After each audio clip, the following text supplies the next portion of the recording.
Morning all, Brian S. Pratt here. I'm going to read chapter 12 of Jaikus and Reneeke Join the Guild. As we're winding down, this is chapter 12, there's 16 total, so 4 more days and we'll be done with this.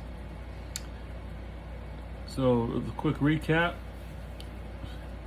They survived the trip down to into the ruins of Scythel with Charka, Seward, and Lady Kate. They had quite the adventure down there. They all came back alive, if a little bit less than at 100% capacity. And they made it back to camp. And Jaikus got with Reneeke and said, "Hey, let's go do some more exploring, right? We still got some hours of daylight left, and Seward's hurt, and they're going to stay with him, and there's no reason we can't go explore," because they had found this place earlier. And so they went there and started exploring it. They went down like 7 levels, and they found some golden statues, and yeah, it was pretty cool. And now, and at the end of the last chapter, Jaikus had run afoul of a pit trap, and his torch slipped from his hands, fell all the way down the bottom, and now it's flickering, which of course means there's got to be a passage, an opening down there somewhere that allows air through, otherwise the air wouldn't be whipping down there.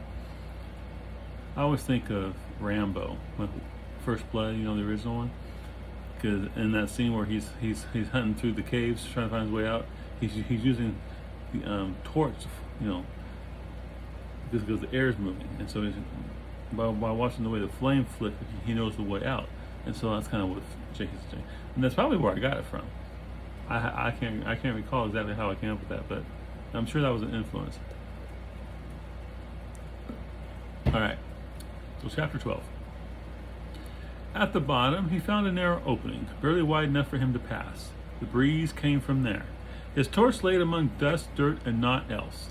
Unlike the pit Reneeke had earlier investigated, during which he had found his sword, this pit was lacking in victims.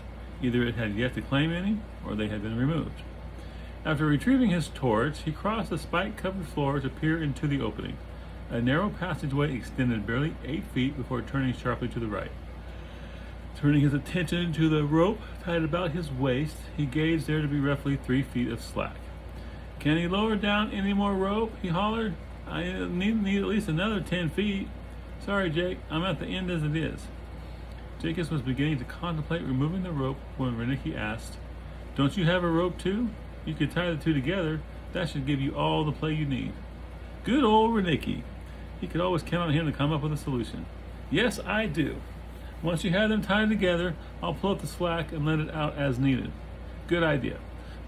Quickly removing the rope from around his waist, he pulled his rope from out of his pack and secured an end to Reneeke's. "It's done. Pull it up."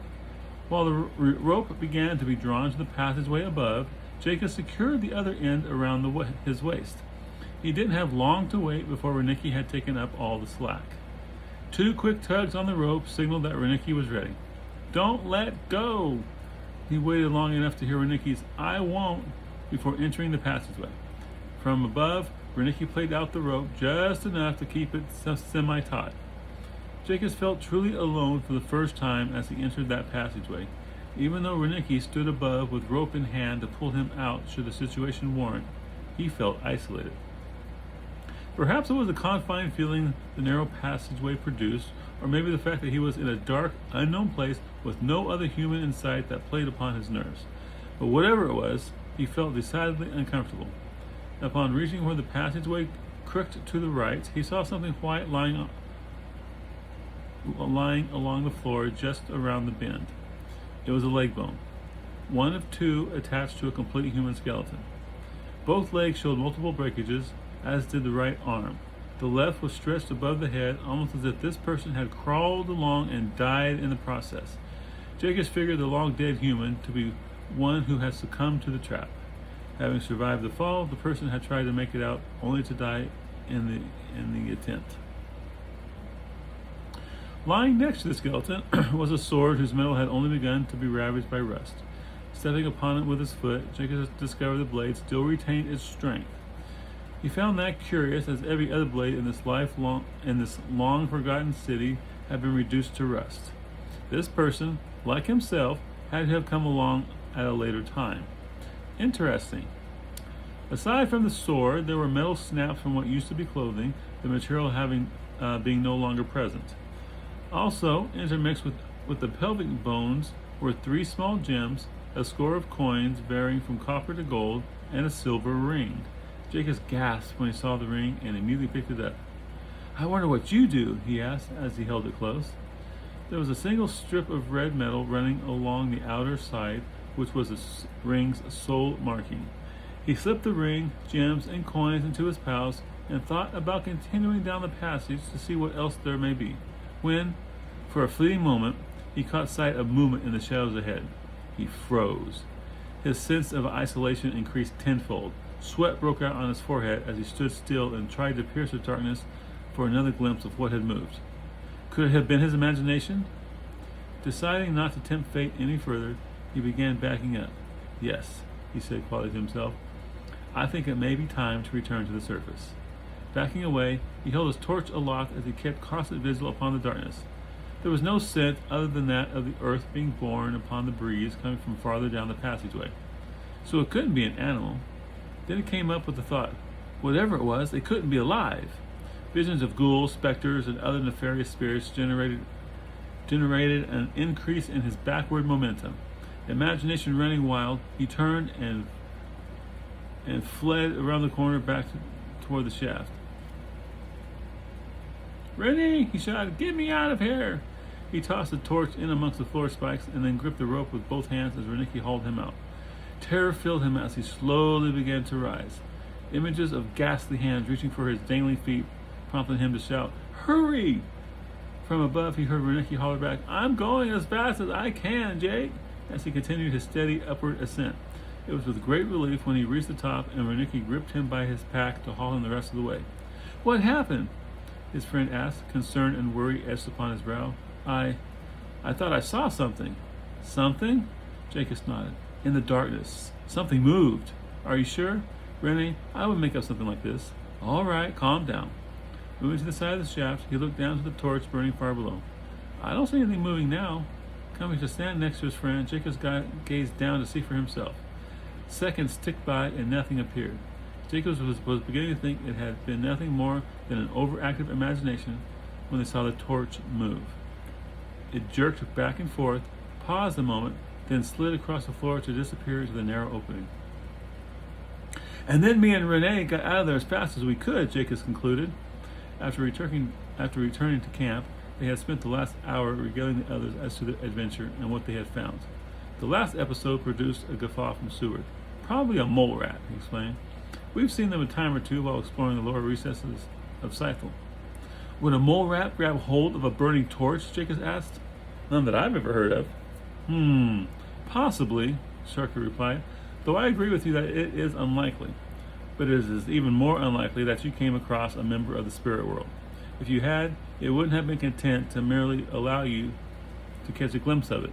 It would have come and introduced itself in unpleasant ways." "You got that right," Seward agreed. "The dead hate the living and will seek to destroy those that still retain life whenever possible." Sharkey nodded. "Now, let's see those coins and gems." Jaikus emptied the items onto the ground between them. All that was but the ring.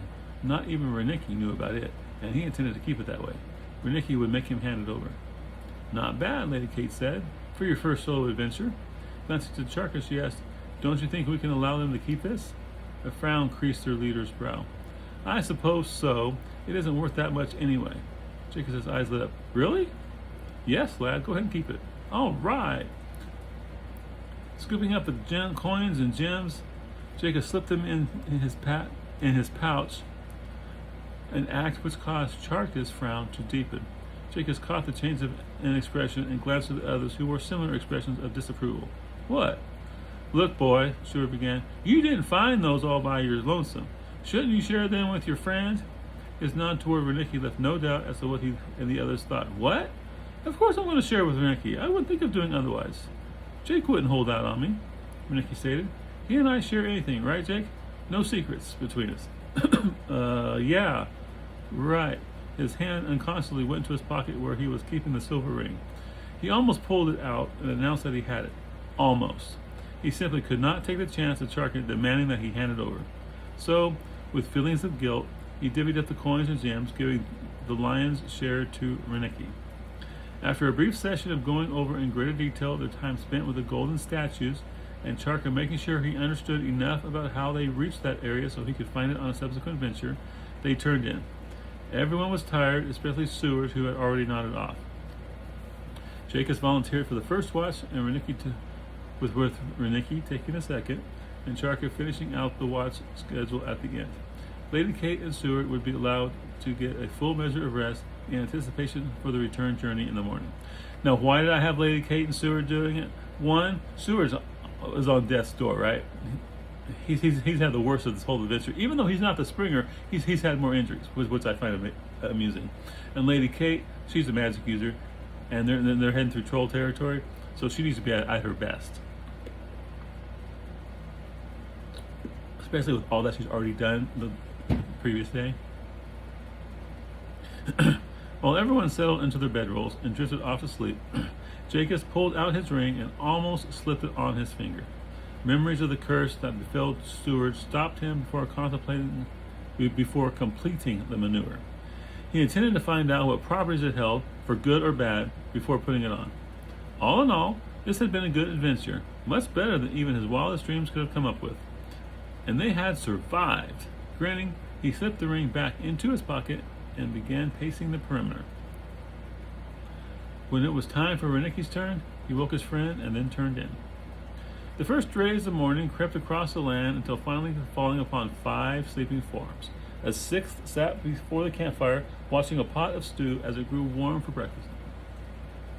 Charka added a few more trail rations and half a flask of water so there would be enough for all once the others awoke.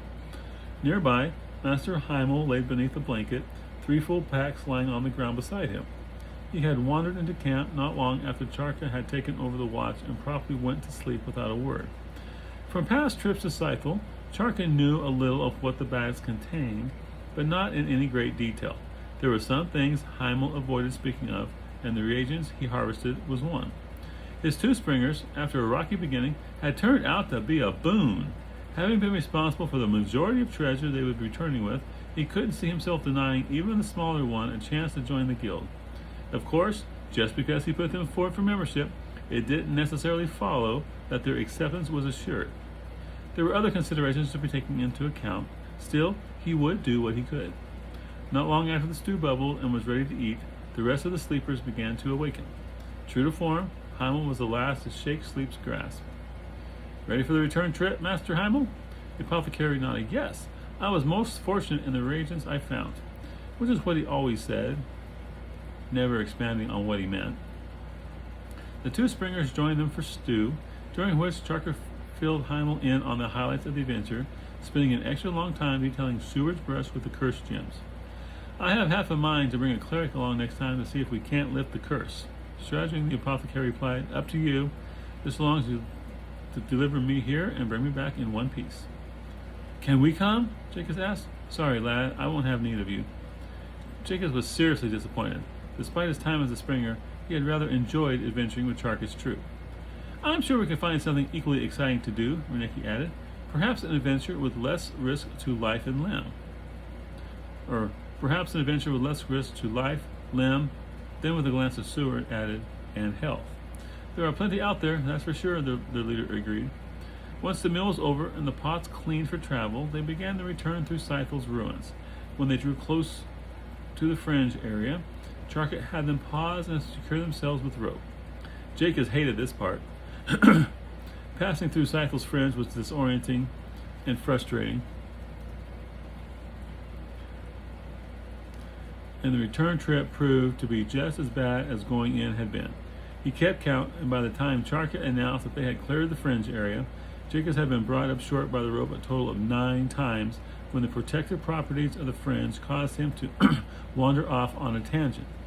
Reneeke claimed a solid baker's dozen. 3 nights in the swamp, and they would be back at Regla. Jaikus couldn't wait to return and have Charka fulfill his vow to see that they became members of the guild. But first, they had to make it out of the swamp. And if the inbound trip had been any indication, they should have very little trouble. The first day back through the swamp was stressful, as trolls seemed to be in greater abundance than their inbound trip. Each time one was spotted, they remained still and quiet until the beast had wandered off. Jaikus endured stares promising swift retribution during each encounter, but he had learned his lesson and no longer sought to incur an attack. As you can recall, coming in, Jaikus thought, well, Heimel gives us a bonus, so if we get more attacks, we'll make more money. So he coughed to attract attention, which, it was a bad time. It was stupid. And he's learned. The youth are dumb, but wise old people are just stupid young people who learn better. The second day was less stressful, as troll encounters fell off dramatically. There were but 2 sightings. One they were forced to fight as their scent had been detected, but since it was but a single beast, they readily dispatched it. It was during the late afternoon of the 3rd day, about an hour or so before they would have planned to make camp, when things got interesting. Jaikus and Reneeke brought up the rear. Reneeke led the mules, while Jaikus regaled him with yet another rehashing of their adventure in the bowels of Scythel. I tell you, Reneeke, we need to find a way back there somehow. Ever since leaving the ancient city, Jaikus had been hot to return. There's no telling what we could find if we but had the time. First of all, Jake, you would have to discover a way to even find the place. I, for one, couldn't even begin to retrace our steps. Secondly, a way must be found to bypass the misdirecting wards that seek to lead travelers astray. You figure out how to do those 2 things, and I'll return with you. Jaikus rolled his eyes. I'm not saying we are going to return next week or even this year, but someday we will, Renee. Someday. Reneeke couldn't help but crack a smile at his friend's enthusiasm. The others were some distance ahead, as the troop was beginning to leave behind the worst of the bogs, muck, and mires of the swamp things had grown lax. Jaikus and Reneeke had gradually fallen behind so they could talk without fear of being overheard by the others. Currently, they were making their way along a fairly wide expanse of dry, level ground that ran alongside a small, stagnant pond. The mirror glass smoothness of the water reflected the thinning forest of moss-covered trees. It was really quite a peaceful locale. At least it was, until a roar heralded the descent of a young mossback from out of a tree to land upon Master Heimel's horse. Razor-sharp teeth and curved dagger-like claws raked into the horse's flank. Master Heimel was thrown flee as the horse reared and bucked in an attempt to dislodge the beast. But before anyone could react, the mossback had completely eviscerated the poor horse. No! The apothecary cried as the severely injured horse managed to win its freedom, only to bolt away with unbelievable speed. With entrails trailing along behind, Heimel's horse didn't get far before collapsing. But it did progress far enough for it to no longer be the focus of the mossback's attention. With the horse having fled the attack, the mossback turned its attention upon the next closest victim, Master Heimel. Stay with the mules, Reneeke shouted. As soon as the horse bolted, he handed the mule's reins to Jaikus, then drawing his sword, rushed to join the melee. Renee, no! Jaikus cried, but it was too late. His friend was already on the way. Lady Kate's firebolts impacted along the creature's side in an attempt to draw its attention from the apothecary, but they had little effect. The mossback's hide was much too tough, and it simply ignored the attack. Snarling, it continued its forward charge. To me! Cried a much revitalized Seward. The last 2 days of travel had done much to return his strength to normal. Wielding sword and shield, he interposed his body between the apothecary and the charging beast. Seward struck a resounding blow along the side of the head, but all his efforts did was elicit a swipe by one of its massive claws. Striking dead center on his shield, the blow knocked him back a step. Master Heimel was in full flight, the mossback hot on his trail. Before Reneeke could reach the battle, Charka pulled forth an oil bladder from his pack. Kate! He shouted, then threw, aiming so the bladder would land in front of the mossback. His aim was true, and the bladder fell between the mossback and its prey. Just prior to it striking the ground, Lady Kate cast a fireball, which detonated with the bladder, igniting the oil mere feet before the mossback's snout. The sudden conflagration caused the beast to halt its forward charge, rear back, and then race off to the side. Reneeke was now closing in on the beast. He saw how it turned from the flames with fear-maddened eyes. You didn't like that, did you? He mumbled to himself. Get back, boy! Seward shouted as he and Reneeke came abreast of each other. The mossback had maneuvered around the burning area and was still closing in on the apothecary.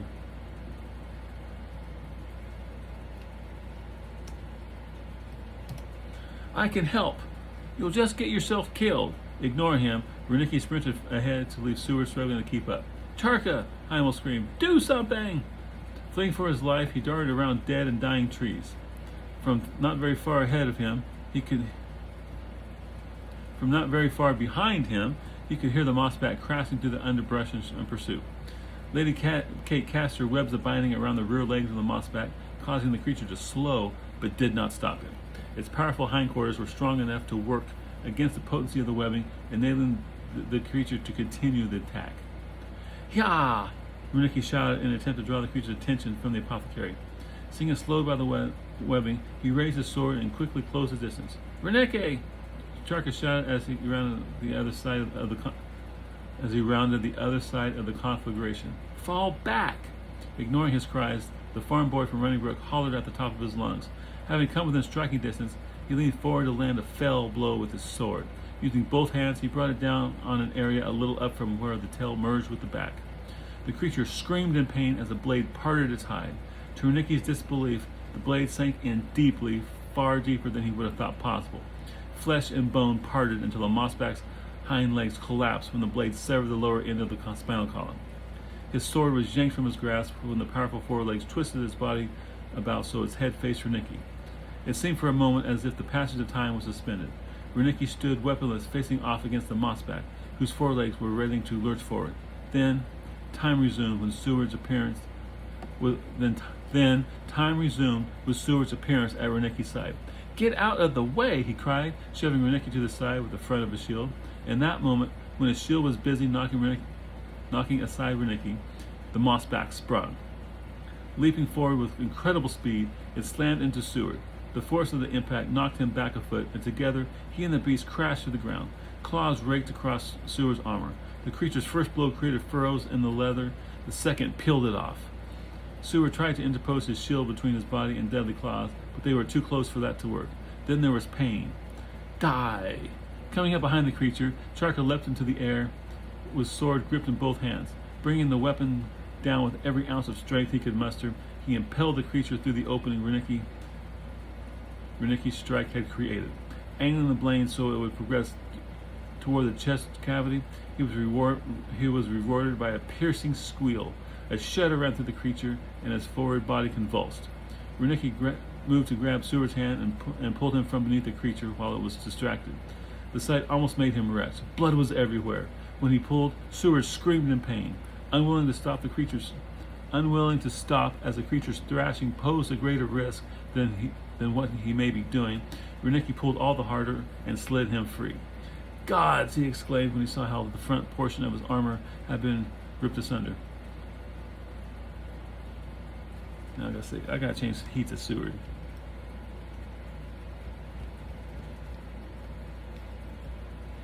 Okay, had been ripped asunder. Flayed skin was intermixed with the shredded leather, and he could even see the white of bone underneath.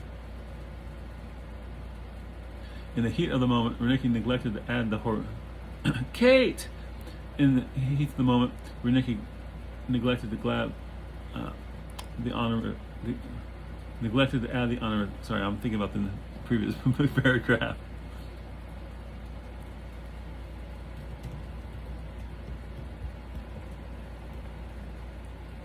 All right, good.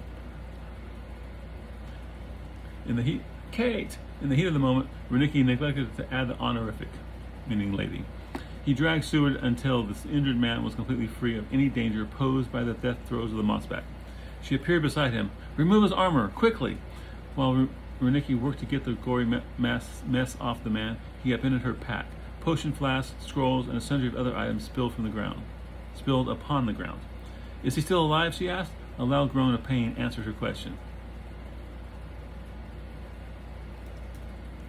She grabbed one scroll, and as soon as Reneeke removed the remains of Seward's armor, she laid it across his chest and spoke the word of activation. Even before the scroll finished flaring and vanished, she had a second scroll in position. Once its power was activated too, she poured half a healing potion onto the wound and the other into the unconscious man's mouth. By this time, the thrashing of the mossback had subsided. Charka, Master Heimel, and Jaikus had gathered where she worked to keep Seward from expiring. Will he live? Jaikus asked. I don't know, she replied. Then glanced at Charka, she said, he needs a priest. There was so much damage. I don't know if he'll be able to recover. Charka gauged what remained of the sunlight. Still 2 hours until dark, and I figure another 6 to Rekla. Can we keep him alive that long? She nodded. I think so. He turned to his 2 springers. Put him on a mule and let's go. Bind his chest first, Lady Kate said, or the ride will more than likely kill him. She paused, then turned and added, it may anyway. Yes, ma'am, Reneeke replied. Master Heimel came and laid a hand on Charka's shoulder. I hope your man lives. So do I. Seward looked none too good. Now unconscious, the pallor of his face was pasty. Reneeke had just set Jaikus to tearing one of their bedrolls into strips to be used in binding Seward's hand when a curse from Master Heimel drew everyone's attention. Standing near the spot where his horse had collapsed after being disemboweled, the apothecary was swearing a blue streak. He turned towards Charka, filled with rage. My reagents, they're gone! Not only were his reagents gone, but the entire horse to which they had been attached was gone as well. A bloody trail was evident. Starting from where the horse had collapsed, it then traveled all the way to the water's edge. From there, it worked its way around the shoreline until disappearing into the trees farther down. Something had dragged it away, while they had been distracted by the rampaging mossback. Turning to Charka, Master Heimel said, I demand you retrieve them. My man needs a priest or he's going to die, he replied. We dare not spend the time to hunt for something that may never be found. We have a contract, yes, to escort you safely to and from Cycle. We do not have one to chase after what looks to be an adult mossback on the off chance it hasn't dragged its dinner, carcass and all, to the bottom of some pond. Scanning the area from where his horse had been dragged, he nodded. From the tracks, I'd say it's a rather large mossback. It would have to be, considering it was able to drag your horse away. Reneeke listened to the exchange while binding Seward's chest. Once he and Jaikus had the man up and secured onto the back of the mule, he left Seward in the care of Lady Kate, then walked over to where the two men stood toe to toe.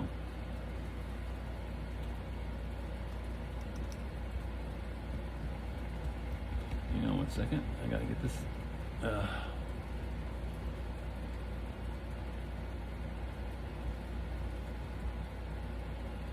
Just 1 second.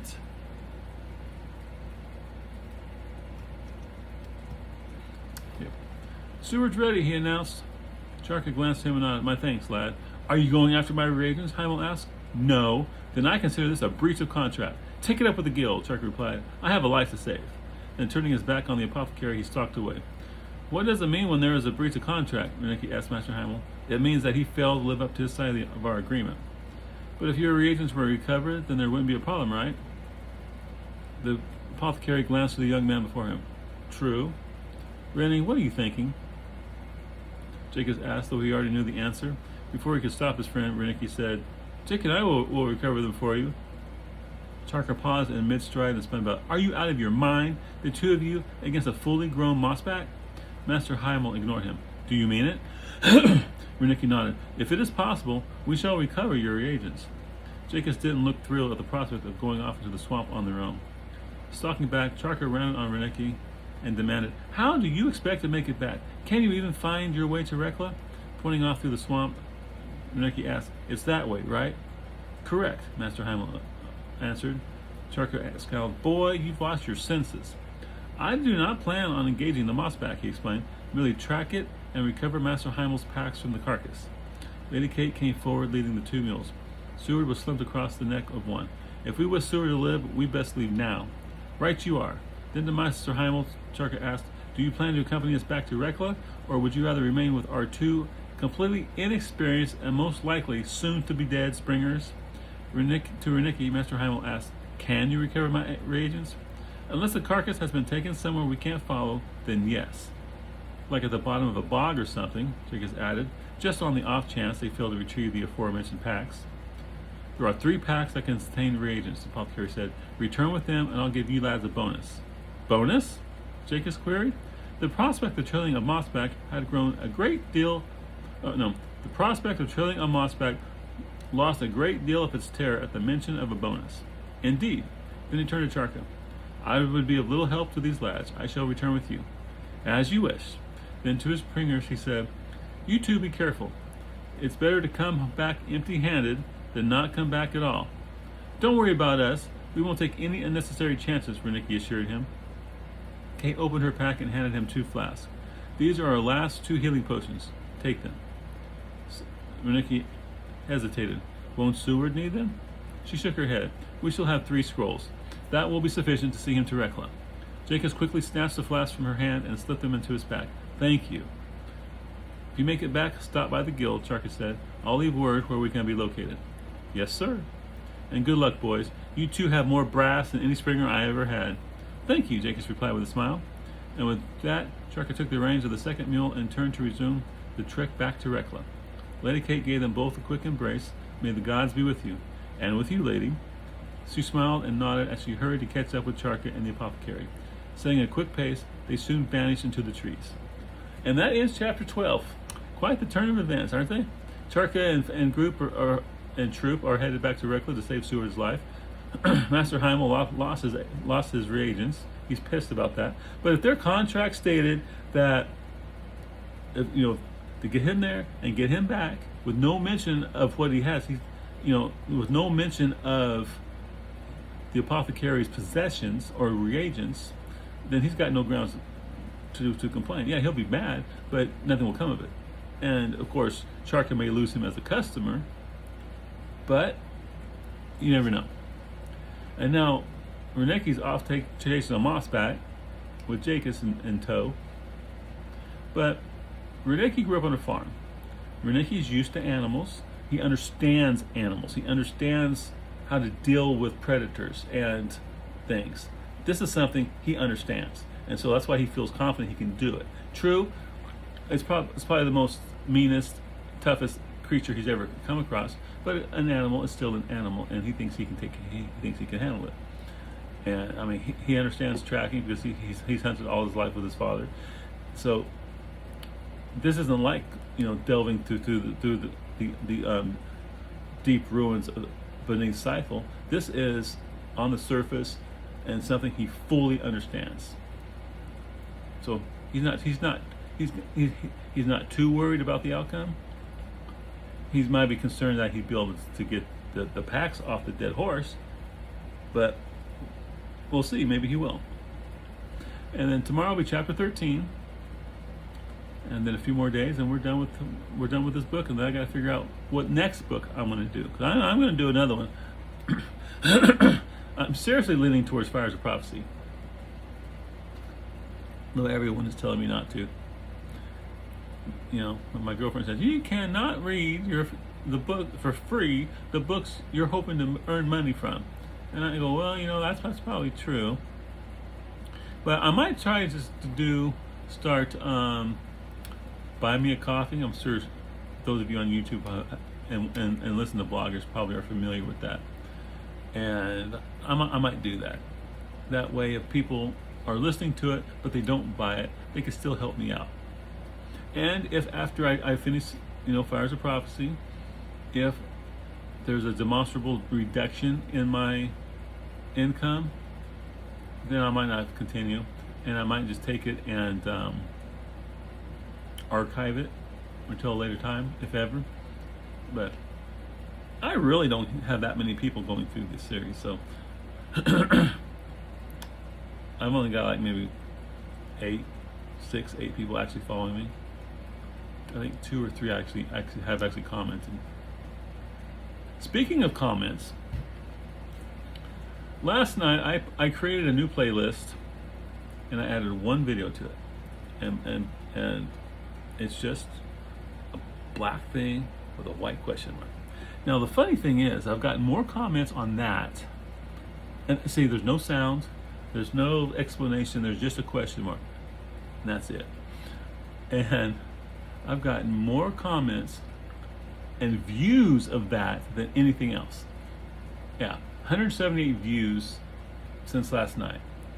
And most of mine, I think if you totaled all of the views of the Adventure Guild it may not even equal 178. All, now I just did chapter 12. So if you count views of every single one of them, totaled them, it would not equal the number I got on this one stupid little video, 4-second video of a black screen with a white question mark. It's making me wonder, is that what I got to do to get people to view my stuff? And the 2 question marks, or the 2 comments on that were just question marks. Like, here's question marks. Yeah. So I'm gonna do chapter 13 tomorrow. Gonna be 95 today, I think. Full on sun, 95. I'm losing weight, so I'm happy with that. And I probably told you my girlfriend's home. She's doing better. And next weekend, well, not the one just coming up. A week from Sunday is Father's Day, so we're going to get a celebration going for that. Then the weekend after that, my brother comes. I don't get to see him very often. He lives on the East Coast, and I'm in the middle of the country. So y'all take care, and I'll see you tomorrow.